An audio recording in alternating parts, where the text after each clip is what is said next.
we need the... Let's attach the yarn first. Just make sure the camera's facing the... Okay.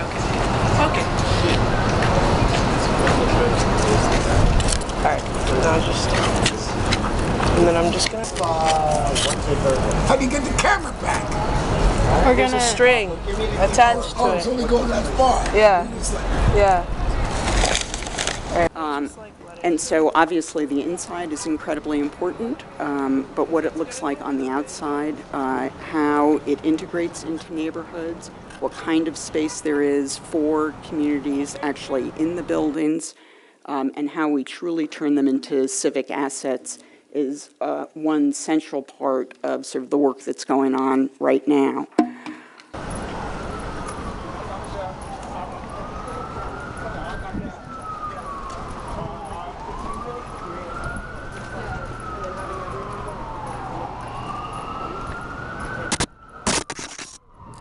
And so when I say that, we think of these facilities not just as buildings. We think about sort of the great civic buildings that we have in New York City and that Pittsburgh has and that every city has. In New York City, we had once a great train station called Pennsylvania Station, a place that sort of inspired, a sense of awe. There are other great civic buildings, the New York Public Library, surely makes you want to read a book.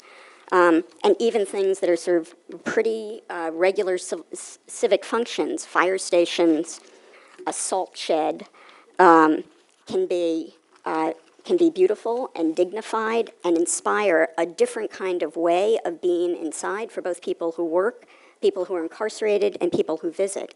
And so we laugh when we say, and why can't jails be like that? But we shouldn't.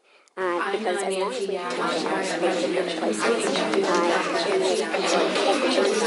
would like from the city $32 million. Thank you very much. I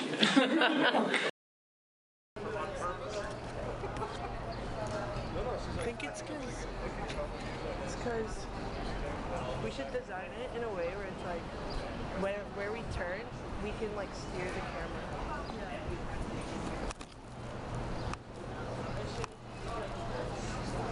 I am president of Chatham Towers, a 240-unit residential building with over 500 residents and commercial tenants. I, along with members of the community, organized and created Neighbors United Below Canal and have a citywide coalition called Boroughs United with community leaders from the Bronx, Brooklyn, and Queens. We all face the same issues. We live with armed guards, with bomb-sniffing dogs, with cameras, and with checkpoints at every corner.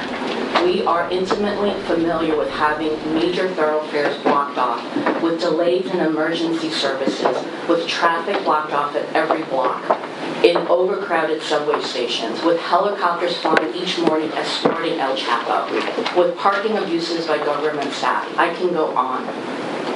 If you go through with your current plans, Mr. Mayor, you will build several 50-story monuments to incarceration. That will be your legacy, not closing Rikers.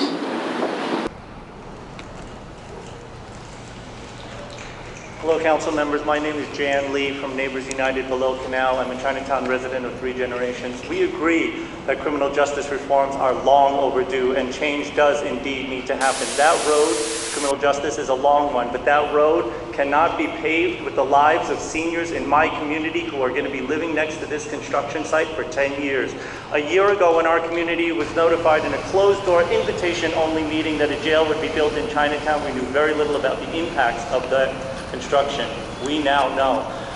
Thanks to scholars in the field of medicine at NYU Langone, that particulate matter, noise, vibration, change can so seriously affect our senior community, some living next to this demolition site, that they will die a premature death. They will die a death where their last gasps of air will be filled with toxic dust, their minds will be confused and disoriented, and the last view out their window will be a massive jail where there was once sunlight. We know that other cities in America have chosen a path that leads to healing, to caring, to providing mental health services support outside of the jail walls, instead of investing in permanent cages for humans who will only be receiving services inside the jails. We know that investment in services outside of jails is a 21st century concept, while building jails to hold thousands of people forever is a 19th century construct. We know that it's time to learn from the mistakes of Blackwell Island, from Rikers Island, from the Tombs, from Manhattan Detention Center, from the Barge. So many jails. We know that building more jails where smaller ones once stood is a mistake that keeps repeating itself. It is for some the gift that keeps on giving. Now is your chance to break this cycle of incarceration rather than invest in people. A singular solution that is centuries old, a so-called cure that is prescribed by an absentee mayor born of concrete and steel cannot be your only choice. Now is your chance to listen to the data, to understand that our fragile minority community will wither under the suffocating weight of this jail, of cages, of antiquated reminders of Blackwell Island, of Rikers Island, of a jail solution rather than a truly modern model of how this city should function. Thank you.